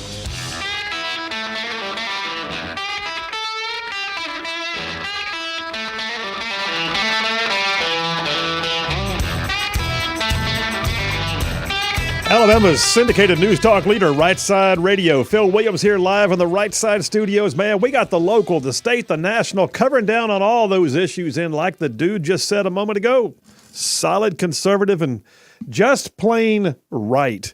Well, hey, by the way, I'm gonna just have to pause here and tell you good news stories. We're going to cover those in a minute. But one of the good news stories is one of our new sponsors is the ELM Foundation. ELM. It stands for Expect Little Miracles. The ELM Foundation. I encourage, check out their website. It is just way too cool. ELMHSV.org. They're based in Huntsville, so it's like Elm Huntsville. ELMHSV.org. This is an organization, a 501c3, that is not about just throwing money at stuff. They're about actually getting involved in people's lives and making changes, helping them to become self-sufficient, to become more accountable, to become certified so they're more employable. They're literally getting out there in the community, finding people with needs and bridging those needs and getting it done. Man, ELM Foundation. Love the Expect Little Miracles. What a great way to name your organization. So check them out, ELM Foundation. You can find them at ELMHSV.org. And I think you will be impressed. And we're glad to have them on the team. So I'm calling an audible. Boom. Audible. Yeah, on the line. Omaha. Okay. Perfect. I'm calling on audible. I am skipping the whole thing about climate hypocrisy. We just spent a bunch of time talking about a horrible situation in Nashville. And I actually, this morning when I was resourcing the show, and you've seen it already, but when I was resourcing the show this morning early, I thought, you know what? I do not want to end the show talking about a shooting with these children. And I thought, you know what? Every once in a while I do this. I find a series of good news stories, and we just end the day on nothing but good news. Ooh, I love this. Like things that make you smile, make you laugh, make you go wow, and that's where we're going to go. I'm just calling it. Do we have any kind of do we have a sound effect? I'm just going applause because I love the good news. All right, so there I'm we digging go. it. Thank you, brother. Appreciate you. Isn't that funny? You and I were the same wavelength. Yes. This is all right. Here's one for you. Love this. So a North Carolina pastor at City Church in Gastonia, North Carolina. He started a thing called a Hope Closet, giving away clothes for kids and things like that, and folks who needed assistance, like even new shoes for kids or whatever. Well, he ran across a news article right there in his community and became aware that it was a growing problem with the number of families who were having trouble paying the school lunch money bill. A lot of times now kids go in, they have a card, and it builds up a credit. If they run out of money on the card, sometimes the schools will let them continue to eat, obviously. I mean, you don't want to have a kid sit there and cry because they're hungry and they can't eat, but mom and dad may be having trouble. And so this guy found out that there was a problem all across North Carolina, including his county, where he learned that the total amount of debt accrued for school lunches was like $13,000. That's a lot of tater tots, man. So what did he do? He decided to get busy. So he told his congregation about the problem and decided that he would like to see them take up a special offering to see if they could reduce some of that school debt that parents were having to face for lunches. In less than 2 weeks, they raised $23,000. Yeah. So what'd they do? They paid off every school lunch debt in their entire county and had money in the bank to do more as more came on. Gotta love that. I mean, that's just people getting busy, man. Don't tell me there's not good folks out there still doing good things. We may have craziness going on like in Nashville yesterday, and we got stuff we get irritated with, and we talk about the ridiculous things that the left will try to do. But you know what? I just got to remind you guys, life is still worth living, and there are good people out there doing good things. Go join them. Go be a part of it. Here's one, and my son told me about this. So we had a chance to be with family this weekend. My son's lives out of state, and we were there, because it was my grandbaby's first birthday this past weekend. And he told me about this story, and I happened to find it when I was resourcing the show this morning. Here's the headline. All right, Boomer, you're a pretty big dude. I'm 6'2". We're used to being reasonably sized people, right? Right. What if you were 6'10" when you were 14 years old and wore a 23 shoe? Whoa. 23 shoe. This kid's about as tall laying down as he is standing up. I'm just saying. So anyway, here's the story. It came off today.com. A lady named Rebecca Kilburn says that she remembers when her son was born that the doctor said, literally in the birthing room, "This kid has the biggest feet I've ever seen in my life. Don't go out and buy any baby shoes. They're not going to fit." Well, they were laughing about it at the time. Now they're not laughing because their son, his name is Eric Jr. Eric Jr. is now 14 years old, 6'10", wears a size 23 shoe, and he is still growing. Wow. And they point out in the article, he does not have an endocrine disorder. He's not like one of those who has a disorder of some kind that's making this above average growth. His dad's 6'2". I'm sorry, his mom is 6'2". His dad is 6'5". So he comes by it naturally. But the feet on that guy, feet. And by the way, his 11-year-old brother is almost 6 feet tall. Yeah. Wow. Just wow. So, but here's the problem. They can't find shoes. I mean, when you're wearing a 23 shoe, where do you get them? I guess you call Michael Jordan 23, number 23, right? Oh, nice. Says in the fall of last year, he was playing high school football and sprained his ankle because he didn't have cleats. He was having to wear giant shoes. He didn't have any cleats. And his mom's has been so upset. She says that, like, for 2 years, he just wore Crocs every day of the year, even in the snowy winter days in Michigan, because there's no other options. It would have cost $1,500 for a set of custom orthotics, and he's still growing. So, and the orthotics catalog, by the way, says all it had was like Velcro shoes, and his response, the kid's response was, "I'd rather be barefoot." So anyway, he says it's hard enough to stand out like he does. You don't want to be the giant kid walking down the hallway at school in old man Velcro shoes. I get it. Yes. I get it. Yes. So she basically reached out asking if any of the companies that make shoes could do anything, special for him that would look normal, but his feet are super wide also, you can imagine. So Under Armour and Puma have both stepped up, and they're making custom shoes and cleats for him at no cost. Cat Footwear wants to send him some boots. But strangers are also reaching out, and so a GoFundMe site has now raised $18,000 to keep him in shoes. Oh, what? That's so cool. I'm loving this. Man. But still, 6'10". Still growing. We had Katie Britt in here in the studio. Her husband Wesley was with her that day. He played for the New England Patriots. I want to say he's 6'8" or 9. Yeah. So what team is he signed with? yeah. This kid. There's a picture. There was a picture, and he's a big boy.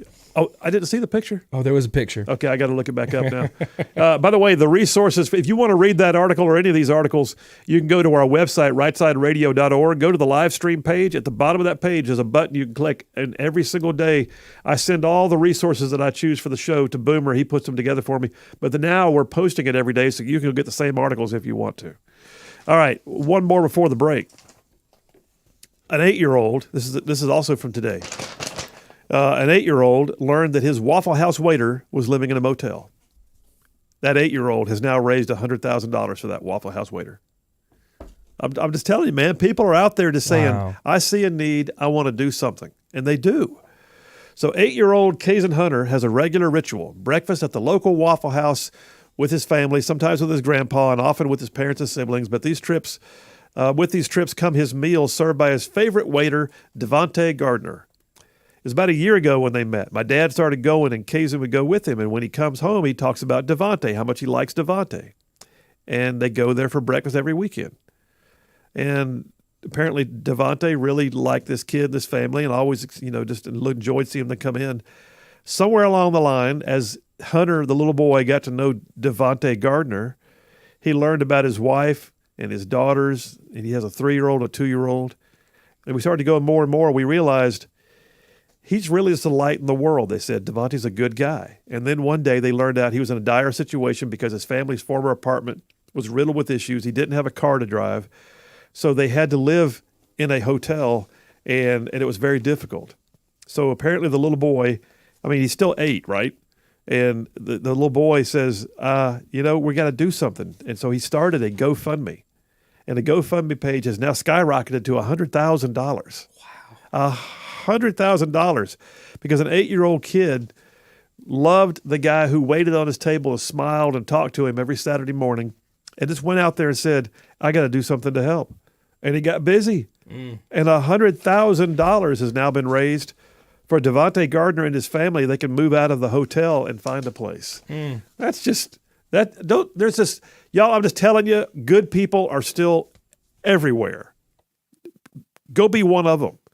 I got more of these. You're going to want to hear them. Y'all stay tuned. We're going to take a break. We'll come right back. Phil Williams, Rightside Radio, solid conservative and telling the good news. We'll be right back.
And we're back. Phil Williams, Rightside Radio, solid and conservative and just plain right. We're just telling stories right now. I got good news. We're going to end the show on good news. I will tell you, first of all, here's another piece of good news for you.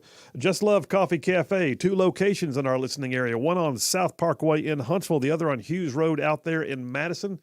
So do they have great coffee? Well, it is called Just Love Coffee Cafe, so you might imagine they do. It's award-winning coffee. Yes, they're dry roasts, light, medium, dark roast. They can grind the beans fresh.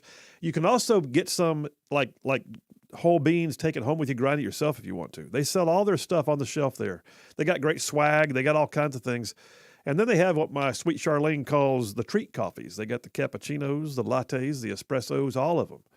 And I'm just going to give you an idea here. Maybe tomorrow you take a break and you go down to a place that is literally designed for you to sit down and hang out and have that epic cup of coffee that you're not going to get in the break room down the hall from your office. You're just not. Just Love Coffee Cafe has got more than just great coffee. It's got an environment that's designed for you. So check them out. 2 locations in the listening area, one on Hughes Road in Madison, the other on South Parkway in Huntsville. And do me a favor, tell them you heard about it on Rightside Radio. We're in good news stories. I decided we were going to spend a lot of time on that Nashville school shooting, and I decided, you know what, we're gonna end this on some good stuff, man. And I got more in my hands right now. I will tell you some of the after reading some of those a moment ago and kind of going through them. Jenny from Gunnersville just texted in and says, "I'm crying and driving." Isn't there a band called Crying and Driving or something like that? Anyway, thanks, Jenny. Appreciate you. Brian from Huntsville says Waffle House, $100,000 for the needy. He says, go and Dick Van Patten on you. 8 is enough. Great young man. Okay, sure enough. John from Huntsville, he says, I guess with regards to the big kid who's 6'10" at 14 years old, size 23 shoe, he says that kid is definitely eating all his vegetables. I would agree. Glenn from Bluntsville says, Shaquille O'Neal's, he said, that's fine. Shaquille O'Neal's phone number and have those folks give him a call. I would, you know what? I wonder if Shaq's got any leftover. What size shoe does Shaquille O'Neal? You going to look that up? See what size shoe Shaquille O'Neal wears. Jeff from Hazel Green, he's talking about the need for mental health. Says, my goat thinks she's a cat. Should I seek therapy for her? I don't know what to tell you, bro. All right. Shaquille O'Neal, 22. He's at 22. This kid's bigger he's got bigger feet than Shaq. Or he says 22 Lord. or it says size 20. Depends on the shoe. Wow. That's still a big shoe. Charlie from Huntsville texted in. He had that text a while ago that I was trying to figure out what he was saying. And Charlie, appreciate you, man. He says, sorry for the garbled text. I was dictating while I was driving, was not able to proofread before sending. I've done that before. It gets me in trouble. He says what it meant to say was liberals not likely to pass red flag laws for fear of insinuating trans and gays have mental problems. There, you know what? That's not a bad point. I like that. He's right. They don't want to call that a red flag. So interesting. Going back to the stories. So I'm a Foo Fighters fan, just so you know. I just am. Don't we? With Foo Fighters is some. Yeah, that's right. We use Wheels as one of their our bumps. So Dave Grohl.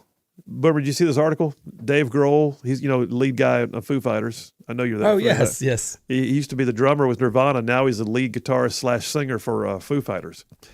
Anyway, Dave Grohl, I love it. By the way, I know you worked in the music industry, so you saw stars. They're actually put their pants on one leg at a time. They're normal people. Normal people doing abnormal things. Yep. But I love it when you find out that. In things like this, Dave Grohl, just apparently his passion when he's off the stage is barbecue and smoking meat, and he decided he went to a big Los Angeles shelter, and he prepared barbecue for hundreds of people. He stayed there for 24 hours, smoking the meat, cooking it, and then serving it to people at the what's it called, Hope the Mission shelter. Wow. Yeah, it says the Foo Fighters frontman he paid for it all. Had brisket, pork butt, ribs, and more delivered to Hope the Mission's place in Northridge, California. And then he went over there himself. He says he arrived at 3 in the afternoon and got right in the kitchen. He was prepping the meat, cutting it up, and he was there till they put it in the smoker. And then the meat didn't get in the smoker till like midnight because, it has to season, he says, and he's a craftsman apparently. And this is a famous rock star. And he says that Grohl and his fellow barbecuers took turns smoking the meat overnight, even with a winter storm blowing in. And they served dinner the next night at 6 p.m. Wow. He was there the entire time. Grohl was working towards that deadline, and they served a bunch of folks who were homeless and hungry. Says he actually served our guests. He came out, was very gracious, took pictures with them. He wanted no glory for it. He was like, I just want to do this for you guys and give back in some kind of way. He says that he even apparently started a catering company called Backbeat Barbecue. I'm liking that. We got to find out. How do I order from? I want to order from Backbeat Barbecue. Come on to Alabama, Backbeat Barbecue. Backbeat Barbecue will do it, man. Foo Fighters. He says, I didn't want to open a restaurant. I just wanted to be able to pull up at a Slayer show or a Harley dealership or a church or the LA Food Bank and just cook for them. He said, it's kind of cool that I'm able to do that. And it's just blanking fun, he says. Because he is Dave Grohl, and I'm pretty sure he said blanking fun. I'm pretty sure he did. I'm sure. Yeah. All right, listen, we're going to want to take a break. We'll come right back. I got a few more of these. Like, you're going to find out what happened when the 91-year-old Army vet was robbed at a gas station. First of all, he's 91 years old driving himself to the gas station. Love that. We'll take some more texts if you want to, 833-687-4448. If you want to comment on the Nashville school shooting or tell us something you think is updated that we haven't seen yet, you're welcome to do it, 833-687-4448. But I want to encourage you guys, too. Go check out the resources. You hear me rattle the paper? Like I just have that Foo Fighters story. That came off of today.com. But don't worry about having to search it out. Boomer puts it up on the website. Go to www.rightsideradio.org. Go to the live stream tab. Scroll on down. You'll see a place that says resources. Click on it. Every single one of today's resources is up there by Dipper. You'll find them. Phil Williams, Right Side Radio. We will be right back.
And we are back. Phil Williams, Rightside Radio, solid and conservative and just plain right. Covering down on some major ground across the northern half of the most beautiful state in the nation. That would be Alabama. I'm talking about this show goes way on down south of Birmingham, up north of Huntsville, Tuscaloosa, back to Gadsden, parts of Georgia, Tennessee, and Mississippi. Thrown in just for good measure. Hey, by the way, folks, I got to tell you, ZLA Solutions, been with us since the very beginning, since we started the show. ZLA Solutions is just kicking it. They are epic good at helping you find those solutions that make your business better. In fact, their motto is at ZLA, we don't make it, we make it better. That's their goal in life, help you make your business better. They do a lot of different things, logistics, warehousing, quality control, all that kind of stuff, but their bread and butter is still staffing.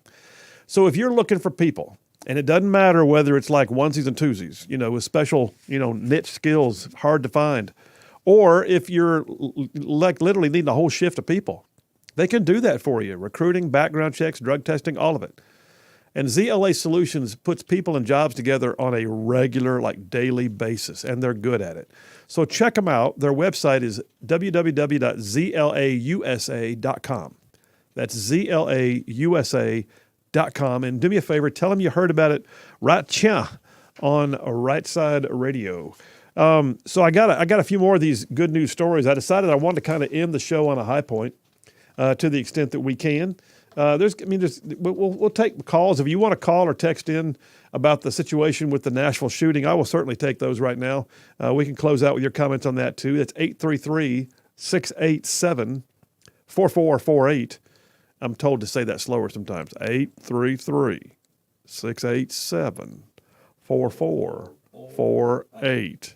I don't know why, but you always ask me, why does the accent come out when you do it slow? The accent comes out when you do it slow. I don't know how to do that any different. I don't know. Patrick from Grove Oak just texted in and said, we're supposed to help treat and try to cure people with mental problems. We're not supposed to accept and be forced to celebrate their mental problems. Totally agree. Thank you, Patrick. Appreciate you, man. Dave from Madison says, bonethropy, thinking that you're a cow, which is classified as a mental illness. That's an actual diagnosed thing? You can actually have bonethropy? I've never heard this before. Okay, there's that. I got, tell you what, before I get into my last couple of good news stories, I got one call on the line. Line one, Clarence, Huntsville. How you doing? Hey, man, doing good. How you doing? I'm good. What's up, man? Hey, man, got a couple things on the Nashville real quick. If a gun maker can be charged or can be sued for these things happening, how come whenever something like this happens with the transgender community, why can the parent not be held accountable? Did we just lose him? I just lost my phone. Oh. Did we just go down? I'm still on. It just cut off. That was our phone lines. My bad. Oh, my man. Awful. Clarence, I apologize, man. If you're hearing me right now, call back in. Let's see if we can get you back on the air because he was about to make a good point, I do believe. Man, that was like I was like, Clarence, where are you going? I like this. And all of a sudden, dink, he was gone. Are the phones up, Boomer? No. Wow. The phones are down. Well, rats. Okay, tell you what, we'll fix that here momentarily. In the meantime, I will go ahead and jump over to my show. So, back to good news. I got a piece here from Fox. Piece from Fox. Headline, Arizona Army vet, 91, robbed of $7,000 cash while he's pumping gas. Now his community is stepping in.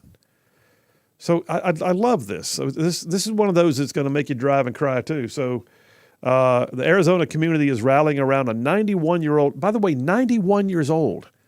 I hope that I am driving to the gas station and filling my tank up when I'm 91. Anyway, it says by raising more than $100,000. I got some feedback on the mic. Brother, what we got going on? We got boomers pushing buttons and things are happening. All right, Arizona community rallying around a 91-year-old Army veteran by raising more than $10,000 after he was robbed of a large sum of cash. This is so cool. It's amazing too. Floyd Barber, who served in the Korean War on the front lines, was literally saving up money, get this, to get his teeth fixed. He had saved up $7,000. And he was driving to the bank to deposit it, and he was going to get his teeth fixed. That's his plan at 91. He said, I was on the way to the bank. I stopped at a gas station to get some gas, and my money was in an envelope in my pocket.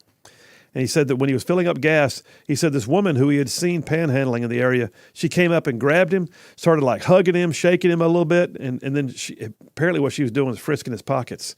And when he realized what had happened, he said he reacted. He said, I had a gun on me, so I pulled it out. He said, but I decided I wasn't going to shoot her. It just didn't scare her, and she just started taking off. And another guy who was getting gas next to him chased him but couldn't catch her, and she got away. So there he was, it says in the article here, feeling down, headed to his favorite family-style restaurant for a bite to eat. He went down there, and the server, who knows him personally, her name is Sherry Takia. She's 55. She had no idea what had just happened, but he came in and realized he was down. And she's talking to him. She says he's the kindest, sweetest person, the kindest soul. She said, my first reaction was to find out if he was okay. And he just, said, yeah, I'm shook up. He wasn't panicked, she said, just kind of in disbelief. He told me in 91 years, nothing like this has ever happened to him. Doesn't have a mean bone in his body. She said, so I got hold of our local news station. I talked with them. I've never done a GoFundMe in my life, never done anything like this. But she said, I met him at the restaurant. It was Sunday, brought him back to my house. They did a news interview there. Next thing you know, donations started pouring in less than a week. They had upfunded his GoFundMe account to $10,000, and they took and put it in his bank, and he's going to get his teeth fixed. 91 years old. Wow. 91 years old. Good people are still out there. Yes, they are. Waiting tables and just intervening in people's lives and making it happen. Wow. All right, so what do we got, Boomer? I got a phone call? Who have I got? Clarence. Clarence is back? Now, by the way, we do have a text saying we were off the air there for a minute, so you might want to check on us, bud. But I'll take that call. Line 1, Clarence, Huntsville. How you doing, buddy? You back? Hey, man, I'm back. Don't take it personal. I got an ex-wife. It's all right. I get it. What's up, man? Hey, man, I've been thinking about this, about what's going on in the world right now. We're just in a weird place. And, whenever it comes to the transgender community, I feel, and not even just the transgender, but all the mental health illnesses that are out there. And I feel that we need to be holding doctors accountable, too. We got doctors that'll testify before Congress and can't even say what a woman is and a man is anymore. But, if a doctor is in a emergency room and a gunshot victim comes in, and he goes and decides that he's not going to treat that gunshot victim for the gunshot wound, he's going to go treat him for strep throat. There's malpractice on that. Yeah. So how is it possible that whenever these kids are coming to these doctors with mental health illnesses, and they don't want to treat them for mental health illness, they want to treat them for sexual gender identity problems? There's no difference between that. I totally agree. There's a lot of us who categorize that in child abuse categories. I mean, that's where it's at. What's amazing to me is there are even some hospitals that are talking about this as being a great money-making venture. Like, let's get on board and make some money here. Never mind the fact they're mutilating kids. I totally agree. I agree, man, and I think that's where we need our lawyers to do their jobs, and they need to start prosecuting these. If you're a doctor and you can't do that, your license needs to be gone. If you're a lawyer and you can't prosecute these cases that are happening, you need to be disbarred. If you literally can't do the simplest job, you just don't need to be doing it no more. Well, where it's got to start, though, Clarence, has got to start with the state legislature. You got to pass a law to make it illegal, because right now, in a lot of places, it's not illegal. And so, if they have expert medical advice, quote unquote, and there's no law preventing it, then there's really no law breaking. It's maybe an ethical issue, but it's not a law breaking issue. But once your state, like Alabama and Tennessee, or Florida, pass a bill that bans it and makes it a crime at that point, then yes, get on board and get her done. Yeah, man, I agree. I think you're doing a good job, and I think you might be the one to help lead that charge, buddy. Well, I appreciate you, Clarence. Thanks very much for the call. Thanks for being patient and calling back in. Let me jump over real quick for the break. Line 2. Is that Jeff? Jeff from Indiana. How you doing, man? Oh, Phil, we've had a school shooting. What are we going to do? What are we going to do? Let's ban every gun. Let's ban everything. Oh, my gosh. It's the same old story every darn time. Well, gun control is mostly the cause of this. I mean, the only thing gun control does is take guns out of the people who should have them. You're right. And when you see a gun control sign on a door, the question I have is, do you follow it? At this point, You're right. If the unarmed citizen is the one who is most vulnerable when a shooter comes in. Yeah, I mean, gun-free zones. You know, I need to get some stickers made up. Anytime I see a gun-free zone, I need a sticker that says this is you're entering the most dangerous place for gunfire that you can be on the face of the earth. Isn't a gun-free zone, so. I mean, I don't know if you remember this, Jeff, but it's been a long time. I'll go back and look it up sometime soon. But I think it was Kennesaw, Georgia. Some back in the 80s, I believe, actually passed a local ordinance requiring every household to have a gun, and the crime plummeted. I'm like almost non-existent.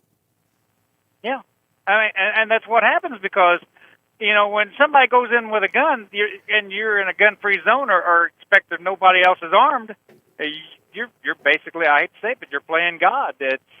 And that's what these people know. And until we change that thought, I mean, you know, people want to, you know, get the schools to where they, you know, that you can't get in. Well, you know, that's not going to protect you. Yeah. If you take somebody who is suicidal, if they want to get you and you don't know they're after you, you're dead. It's just that's plain and simple. You know, it's just.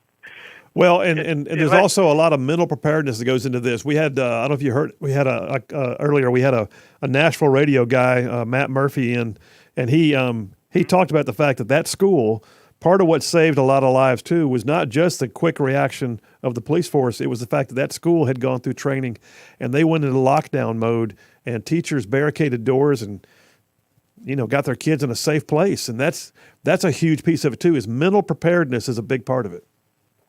Yes, and if the people would have been armed that he shot, it might have, you know, saved several more. You know, I'm not going to say it's going to save everybody, but it might have got taken out before they killed any of the kids or anything. So, well, you know, people who want gun control are meant, you know, or have no idea what they're talking about. No, they don't. They absolutely don't.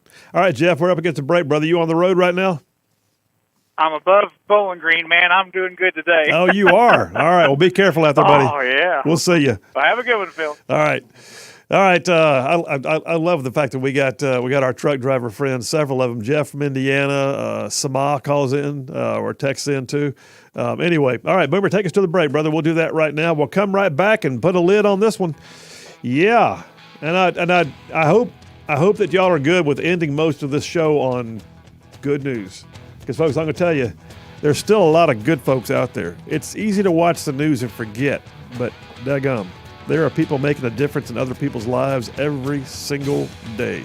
Y'all stay tuned. We will be right back.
And we are back. Phil Williams, Right Side Radio, solid and conservative and just plain right. Saving the world one soundbite at a time. By the way, on the text line, Michael from Madison points out he's a truck driver friend too. I did not always. It's a sweeper truck. That's okay. We'll take it, man. Thank you, Michael. Appreciate you being in the audience. I'll go to line one. Let me go to get the phones real quick. Is that Kevin from Coleman? How you doing, man? I'm good, Phil. I appreciate you taking my call. Absolutely. What's on your mind? Well, I just wanted to point out, if the politicians are going to take away our guns, take away our right to protect ourselves, then why are they not held accountable for not doing their job? Same thing with judges. So they let these criminals loose. Why are they not held accountable? If I was to do that, I'd be held as an accomplice. Well, why are they not held as an accomplice? In some cases, they are. I mean, you've got like the DA, the liberal DA backed by Soros out in San Francisco. He got recalled just a few months back, and so he's out of there. And the guy in L.A. almost got recalled. You're right. I mean, but you can't just say because you didn't pass a law we like that you're going to go to jail. But the truth of the matter is, voters can hold them accountable and go do it at the polling booth. Well, I agree with that, but just you've created a law. You let a criminal out on the street because of your the way that you think. It's not a law. They broke the law. They got arrested. You let them out. You should be held accountable because the fact of the matter is you're in a position to do something to protect the citizens of the United States. I think at some point, some of what we're seeing, Kevin, I think the sentiment is right. The question is, how do you get there? Because the law is still going to control it. And I think that what's going to wind up happening, I think you're right. I think you're going to wind up having somebody get set free, and then that becomes the basis for a murder or some other type of heinous crime. And then we're going to find that there's something there that says maybe we can take civil action against them and sue and it's a hard uphill climb to be able to sue somebody in that capacity. But, someday soon it's going to happen, and I hate it, but there's going to have to be an example made at that point. But in the legal sense, I mean. Hey, Kevin, thanks for the call, buddy. Yeah. Appreciate you being in the audience. Thanks very much. Thank you, buddy. Have a good one. You too now. I'm looking over here at the text line. I will say Mel from Huntsville says, people forget about mass stabbings in China on the same day as the Sandy Hook school shooting. You know what? That had not even occurred to me. A guy ran around stabbing 22 children in China on the same day as a Sandy. That's almost like there was weirdness in the air at that point. John from Huntsville. He says the best good news story of the day is John from Huntsville. Gives Phil from Right Side Radio an A- despite not completing the triple dipper. Thank you, John. Appreciate you. Because he understands how important it is, to spend time talking about the Nashville school shooting. You're right, John. I appreciate you, brother, as always. Thank you very much. And then we got a new texter who did not tell us their name. Let's see what the question is. Phil, isn't there a question on the questionnaire that asks if you purchase of a firearm, if he or she has been under mental health care? You know what? I don't recall. Boomer, do you recall that? Is when you fill out the background check, I don't think you have to declare a mental state, do you? I don't recall that. I don't recall. It's a HIPAA law violation. I don't think they're allowed to ask you about your medical conditions. Right. So I don't think so. Text or tell us who you are, by the way, and where you're from. We'll plug you into the system. Thanks for being a listener. All right. Wow. What a day, man. What a day this has been. I have a feeling we'll be talking about some of the same stuff in the next few days as this case unwraps. I think the school shooting thing, we're going to find out, too, there's more to the story. And I agree with Matt Murphy, who called in. He said he really believes that some of the political climate and the hyperbole being put out there by the gay rights activists and the mainstream media exacerbated that situation and made it worse. I can't say that for a fact yet, but my sense is that's what it is. And we'll find out soon, hopefully. The main thing we need to do, though, is be praying for those families, for that school. I mean, that's a school building where that just happened. And at some point in the near future, those kids have to go back to school in that school building. And the last thing you want is for the safe place to feel like the scary place. And so there's a lot of families now dealing with some stuff, not the least of which are those that lost 3 beautiful 9-year-olds. And then there were 3 60-year-olds who gave their lives to working at that school for no other purpose than just, someone else having a mental fit. They lost their lives. And I can't tell you how much. And by the way, what you can do in terms of thanking those police, you may not know how to reach the officers who did the shooting. But next time you're out somewhere and you see an officer getting a cup of coffee, you can buy that person. You can buy that law enforcement officer a cup of coffee. You can do something that says, "Hey, thanks." I mean, my thing that I say all the time when I see them out and about, I say, "Hey, thanks for what you do," and they never fail to appreciate it.